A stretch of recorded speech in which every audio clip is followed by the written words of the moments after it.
Hello, welcome everyone. Thanks for joining us today. We appreciate you taking the time out of your busy days to learn a little bit about the application that will be due here very shortly. We would like to start, as we do every presentation, just talking a little bit about NIFA's mission, vision, and values. Everything that we do on a daily basis is really ties back to our mission, vision, and values. Growing Nebraska communities through affordable housing and agribusiness. And our main values are commitment, integrity, collaboration, innovation, and stewardship. And it's something that all of the employees at NIFA really do our best to work within those values amongst our own personal values every single day. First, our basic agenda for today is basic introduction, how you'll actually use the new system to apply for tax credits, the middle dates, helpful information, and some questions. We'd like to just start off with a little bit of quick housekeeping. If you would please just type any questions in the chat, or you can always email Pam or I or both of us directly with questions. And what we plan on doing is taking the questions and putting them in an FAQ document that will be published. And then we will update that after every Q&A session that we had or that we have. So they'll be updated weekly at a minimum. So we want to provide information, rolling information. So if you can't attend a Q&A session, you might get information from, you might be able to read information from a question that someone else asked. So I know probably a good portion of you, but I am Sarah Takota. I am the Low Income Housing Tax Credit Allocation Manager, and I will hand it over to Pam. Pam, would you introduce yourself? Yes, I am Pam Skinner, and I am the Low Income Housing Tax Credit Assistant Allocation Manager. We just hired a new staff member, so Cassandra, will you introduce yourself, please? Hi, I am Cassandra Stark, and I just started here last month, and I'm the allocation coordinator. Thank you so much. I will go ahead and turn it over to Pam, and she's going to give you a basic overview of our new application collection portal.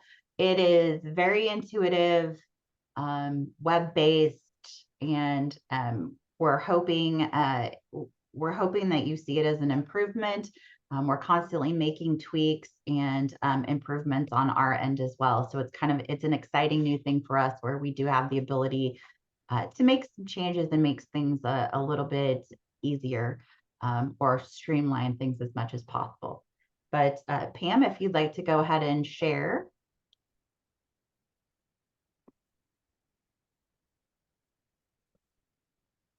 Okay, the link that Sarah had in the PowerPoint presentation just brings you to the Apply for LIHTC page. This page is easily accessible under the Developers and Property Managers tab right here, or when you're actually on a different tab, it's over here, like say you're on Forms and Documents, it's right here for Apply for LIHTC. Each application has its own unique link for each of the applications. So the 2025 application link for the 9% competitive cycle can be found here. I'll click on that link and it'll bring you to this site. If you haven't created an account already, you can just easily create an account. You put in your email address, your password, and then your first and last name. And then if you have created an account and you're coming back, you can easily just say log in, and it'll bring you to this page and you can log in. This is what the application page will bring you to. It brings you to the beginning of the application with all the instructions. You'll see at the top there are different headings up here. When you're coming in, you can go through pages. I want to make sure to everyone understands that on the instructions and certification page, if you scroll down to the middle of the page, this is where you can add team members to be able to actually assist you in completing the application for your development. You just click add team member, and I'll just add Sarah here.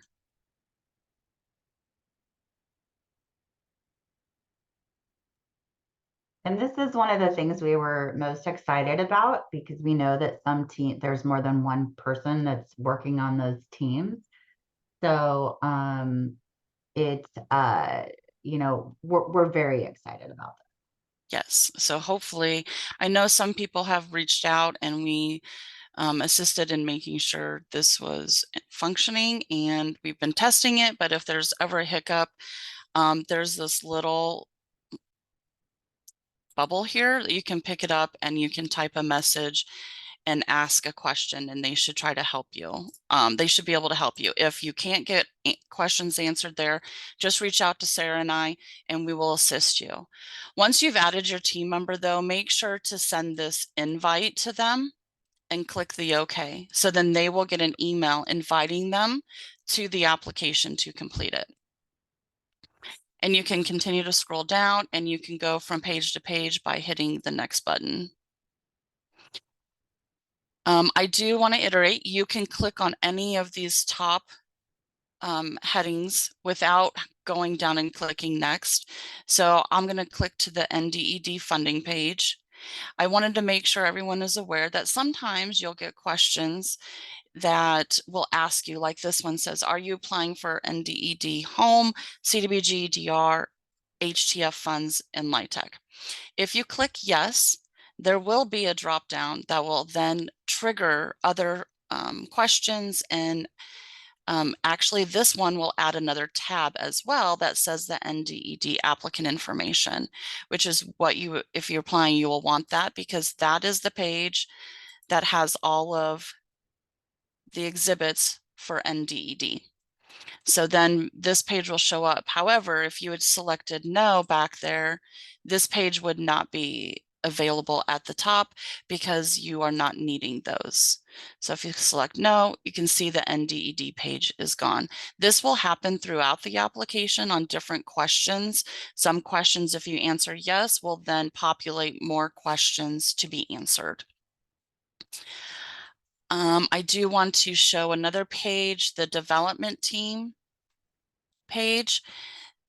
This, and sometimes it can take a little while. It is a big application, but this is where you would enter all of your application, your development team. So right now it just shows the syndicator information, but if you click applicant, developer, like if you click these little buttons up here, it'll add a new section for you to complete with the information that is needed. As well as if you come down here and you need more sections to put for your syndicator, you can click those buttons and they will add the number of requested sections for you to complete. Just like permanent lending will do the same. So you'll see that throughout the application. Each little questionnaire is a little different, and they are upload buttons, and they'll show you where the uploads are. You can only upload in PDF or Excel documents where it's allowed. Otherwise, it's only acceptable for PDFs to be uploaded. And then as you go through your application, you have, these are broken out for threshold, but the other selection criteria section will start where the application is for points, and there's no good way to show which is on each, so you might just have to search or like familiarize yourself with the application itself to make sure you understand where you might want to go. For the NIFA scored criteria, this is where you will input if you are going to be doing any of the targeting gross rents, and these sections will populate points for you as well. So here with your targeting gross rents, you can click yes here, and you can see that it's add 3 points here. You can click yes here, so then the points are calculated to 5, but this is where you will find where all of your points for your sections are located. So it should tally up to what your self-scoring would be. So this would be your self-scoring mechanism. There is a page for the natural disaster designation. You will have to say yes or no, but if you say yes, it drops down different options. And then the home information for applying is on the other scored criteria page. But let's say we're applying for natural disaster points. It'll show you which ones you can apply. You can click community, and then you can select your community. Then you hit next. What's going to happen is you have to make sure to read these and check off that you've read them. But then the next page is where you would submit your application. You see this pink box up here. It says your application contains one or more problems. This is the page that will allow you to see where you might have an issue for a required section. You will see the tab here, so you can see consultant information, and this is the exact question that you need to complete. However, I want to remind you that you have to hit the back button here in order to go back to the application for some reason. You can't just click on that tab. But if you click the back, I come here, come to the tab I need to go to. Is there a consultant? No. I'm going to say no. I'm going to go forward. I will come back to the application submittal page. And sometimes it can take a little while coming through the application submittal page because it's trying to work through the entire application to see where you might have not answered a question or uploaded an exhibit. And as you can see here now that I am no longer missing that consultant information question. I also want to make sure that you note that the DED exhibits 10 through 18 will not appear in the list below. So if you are applying for any kind of funding from the Nebraska Department of Economic Development, you will want to go back to that page to ensure that you've submitted all of the required exhibits for your development. And then this application will not allow you to submit until all of these are corrected. So you want to make sure that you have done this, corrected all of those issues. So when you come in, let's say you're working on an application, you should be okay. I did want to note for those that you'll might have to remember where your tab is that you were working on. Sorry, I want to make sure I finished that thought. So if you come in, it'll start you back at instructions, but you can go to any tab to work on any issue. I do want to note that if you are a developer that plans to submit multiple applications, after you've submitted one application, and Sarah will go over the website in the presentation for you to have, and you'll want to bookmark it if you plan to do this. You'll want to come to this page and just log in, and you'll see a screen that looks like this. This is the events that you are competing in. So you click on the application cycle. And I've already created another application. So you'll see that there are 2 applications, and then I can just select this little I. It'll bring you up to your application, and then you can hit edit. If you wanted to be able to add another submission, when you're on this page, you can just click add another submission, and it'll add another application for you that you can then complete and save as a new application. On the development information tab is where you get the title of your application. So then you'll have that, and then you can go back and see this little right here is where you can go back to your events and get back to your application list. So then you'll have 3. I would have 3 that I'm working on. So you can work on any one at any time by going to the link that Sarah will provide. And always remember there's this little box over here if you have any questions. And I will kick it back to Sarah unless there's some questions. I think there's questions. I think we've been answering them. And so unless you have Okay. direct ones, Pam, I've been answering them as we've gone. This is Perfect. live and ready to go. So you can start in the application, and it's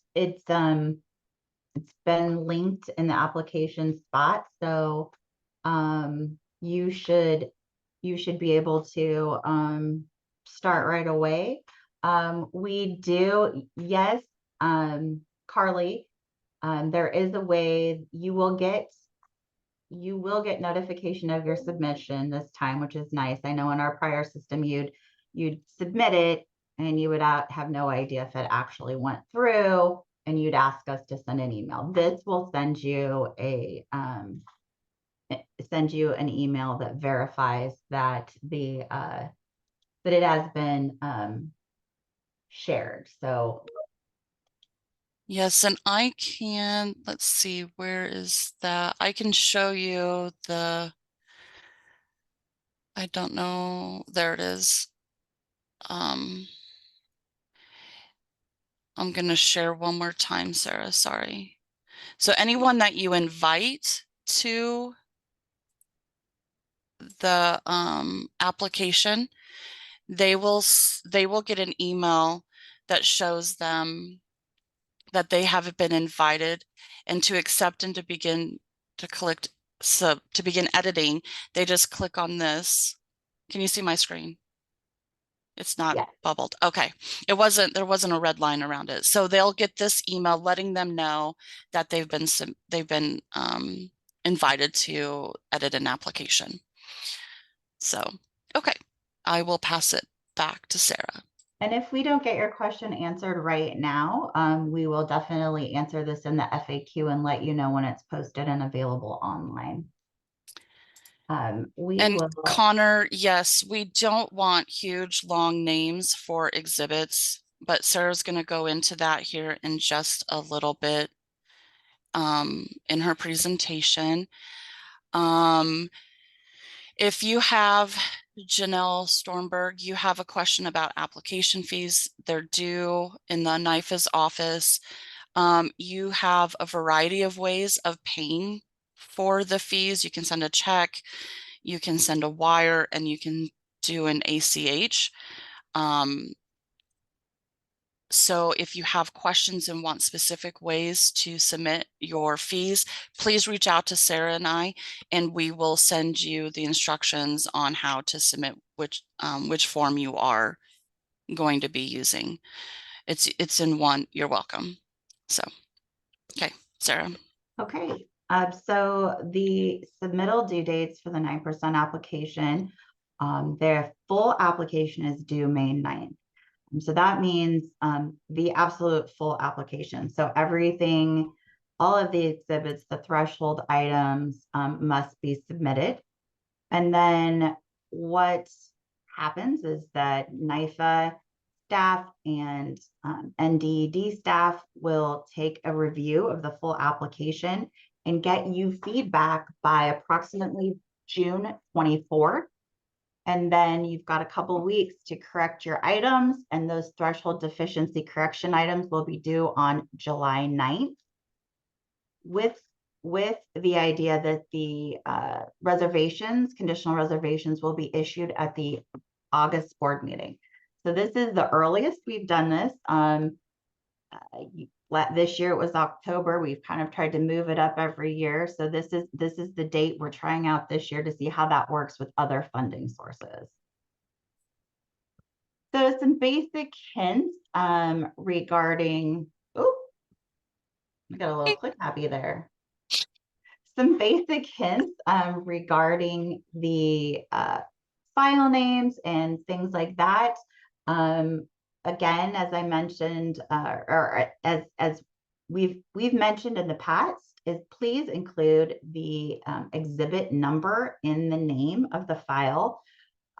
It saves a lot of time in reviewing and just makes it a lot easier to find the specific exhibit number.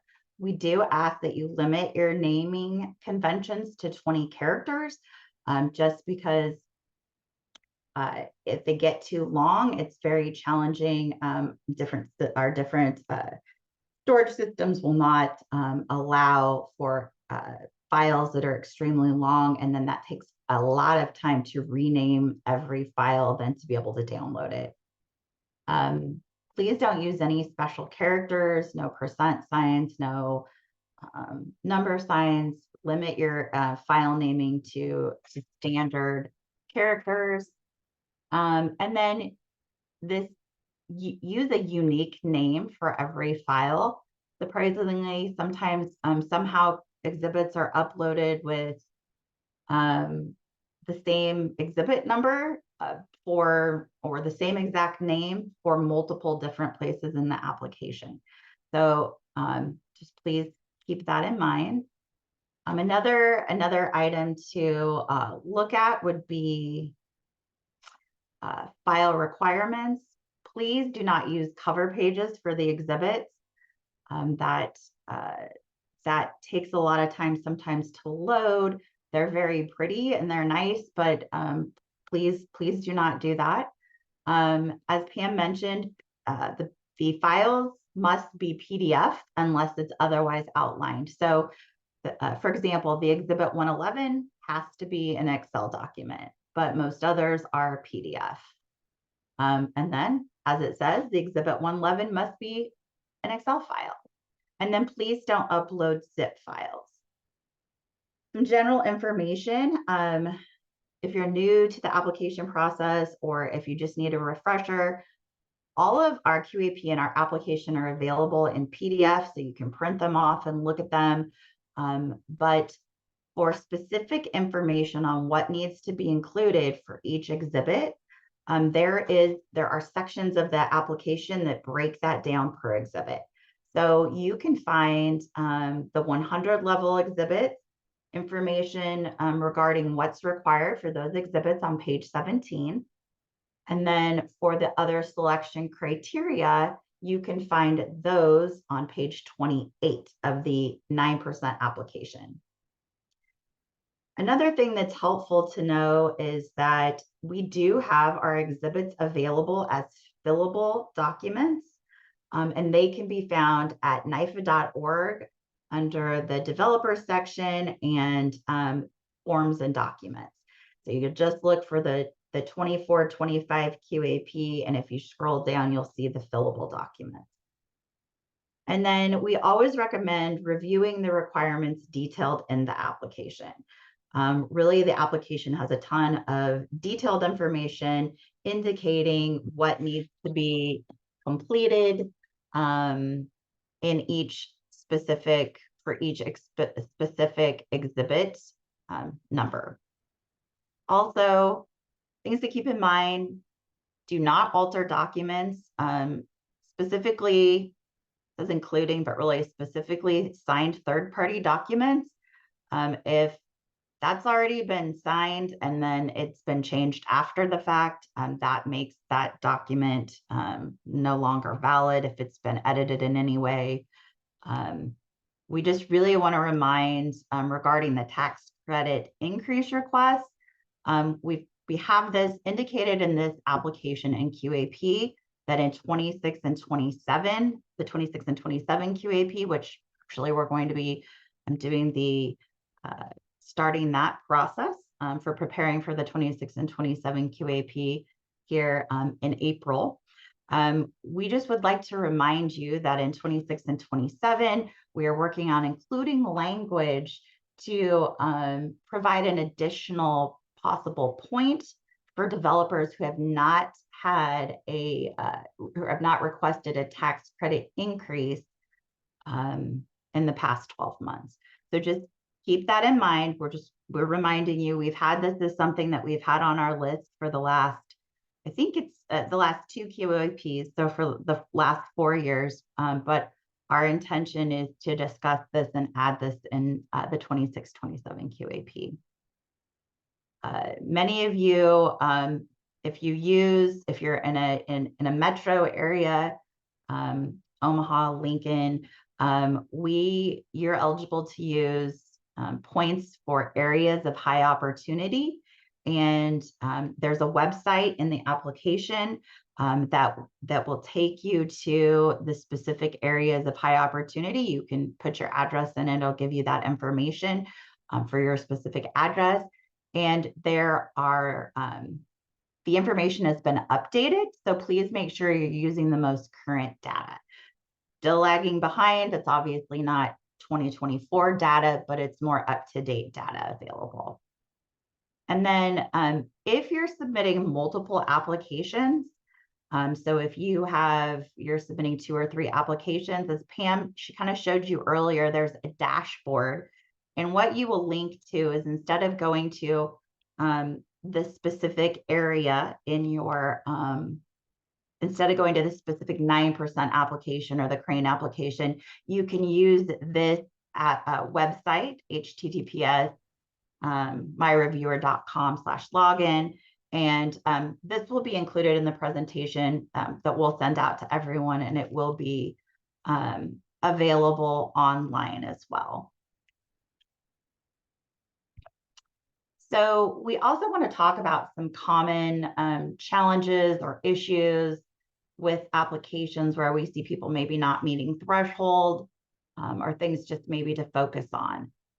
Really, we want to just remind everyone, again, I mentioned about the exact requirements of each exhibit being included in the on page 17, and then let's see, can't remember, 28 for the threshold items and for the other selection criteria. So please remember to look at the application and take a look at those specifics. The other thing I'd like to mention is the exhibit examples. That is a separate chapter in the whole qualified allocation plan. And I really recommend taking a look at those, because those would have information, for example, about what needs to be included in a capital needs assessment, or what needs to be included in the market study, things like that. So just to touch a little bit about some common errors that we see, the Exhibit 100, we updated that in the last, in this QAP to make it so that it's not repetitive. And people were making changes in their 111 to their total square footages, but not changing them in the 100 and vice versa. So we've kind of changed what's required in the Exhibit 100.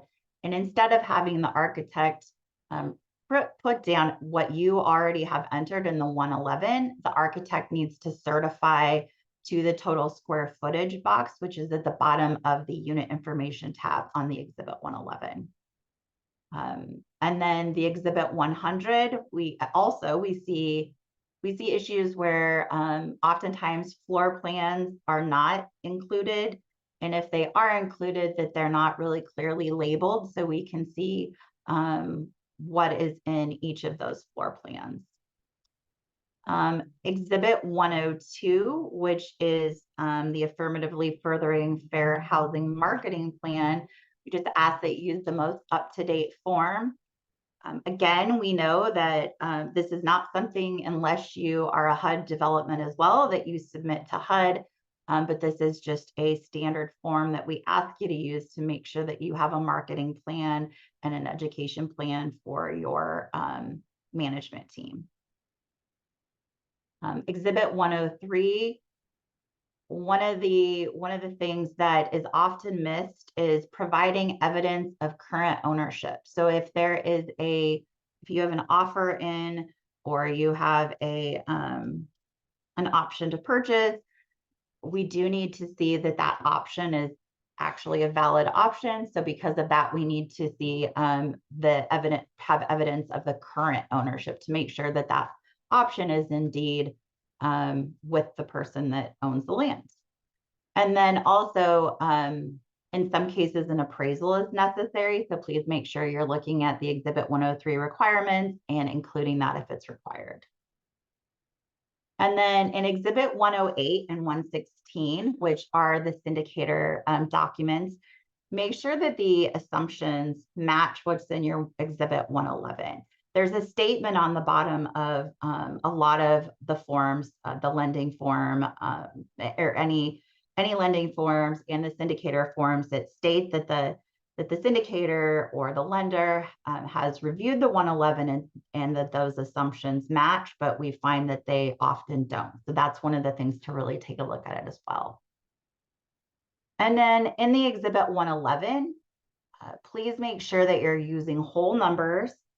And another thing that we see often is reserve requirements not being met. And those really tend to be on the side if you're requesting community development block grant funds, disaster recovery funds, or home funds or HTF. We often see that those reserve requirements are calculated incorrectly. So please make sure that you're taking a look at that. And if necessary, you can follow up with the DED staff person regarding any questions about that prior to the application. So real quickly, we'll go on to a couple things with the exhibits, the other selection criteria, which is where all of the points come into play. So on the Exhibit 204, which is housing in Greater Nebraska, really we talk about housing that's been completed in the last, and here I'm drawing a blank, the last 24 months. So what we need is we need to know the date of when that housing was completed. It has to detail out many things, but one of the things that's often missed is the date the housing was completed. And this, so if there's specific questions about that, let us know. We're happy to talk through it, but that's something we often see a challenge on. Exhibit 205, again, this is a fairly new update. It used to be that on our PHA form, so if you're working with a public housing authority, your local housing authority, it used to be that they had to sign a document that said that the owner of the property was going to make sure to market the development to the PHA. Well, a lot of the PHAs, they didn't have an action to do anything, so they did not want to sign that. So what we did is we updated the form so that now the owner or the potential owner will need to sign a statement, sign the form saying that they will be marketing it to the PHA. And but because we changed that, you have to still give it to the PHA as an acknowledgement, and we need to have proof of delivery. That can be an email from the organization. It can be any sort of registered or certified mail. It can be a letter back from the PHA, whatever. There's many different ways you can do it, but we do need to have proof of delivery. And then another common error is Exhibit 208. We ask for, and this is for specifically additional training showing HCCP certification or a comparative certification. You must show current and valid documentation. So if you first got your HCCP designation in 2000, you need to be able to show that you kept that up, that it's current and that it's valid. And there's a couple ways you can do that, but one of the ways you can do it is go to the National Home Builders Association, and you can actually search to show that you are a valid HCCP member. You can show that. Some people, if their certificate is current and they've just gotten it or a recertification, then they can send that in as well. But we need to know that it's current and valid. On Exhibit 209, where we talk about there's specific items that you will include that are actual physical things on the Exhibit 100, which is where we get the floor plans. Please make sure that you're labeling those things, as well as the exterior additions. So if there's exterior additions that you're indicating in 100, then you also need to make sure that the architect is certifying to those. So if they, you can't just take the language out of the application word for word. We need to know the specific additions. So if you're going to have decorative awnings, or depending on the type of building it is, or maybe you have some fencing or something like that, that has to be indicated in the architect cert. For leverage and collaboration, which is our exhibit 212, we just want to make sure to have you look at the eligible and non-eligible items that are indicated in the application. And then one thing to note is that these must be committed sources, because if you're receiving points for them and they're not committed, and you get an award and then those never come to fruition, then there's really no, I mean, you've got points for something that there's no way we can fix that after the fact, right? Or at least there's no way that it can be gracefully done. So we've what we say, and that is those must be committed funds. And then finally, in the additional scoring categories of targeting gross rents, we just want to provide a reminder that the targeting gross rents only apply to the tax credit units. Some contact information is on the last page. You can always feel free to reach out to myself, Pam, Cassandra, although I think Cassandra's new enough, she might be okay just being CC'd on an email right now. And then from DED right now, there's Christina, who deals with the disaster CDBG-DR funds, and then Michelle with the Home and Housing Trust Fund. And let us pop back to the questions and see if there's some that we can answer right now. I did want to, Carly asked a question about if they'll be able to download the entire application with the attached exhibits. I was informed that when you hit submit, you should be able to click file, print, and then save it as a PDF so you can save it all. I can test that out, but we've been told that you should be able to download everything and it'll come down from the application itself. I'm still inquiring about Chris Lenz's question, so that might just have to be updated in an FAQ. Yep. Like Sarah said, we'll be doing that on a weekly basis, since we are going to provide some hours for once a week for the next 5 weeks, where you can, you'll have to register for it, but hop on and ask Sarah and I questions if you have any questions with the application.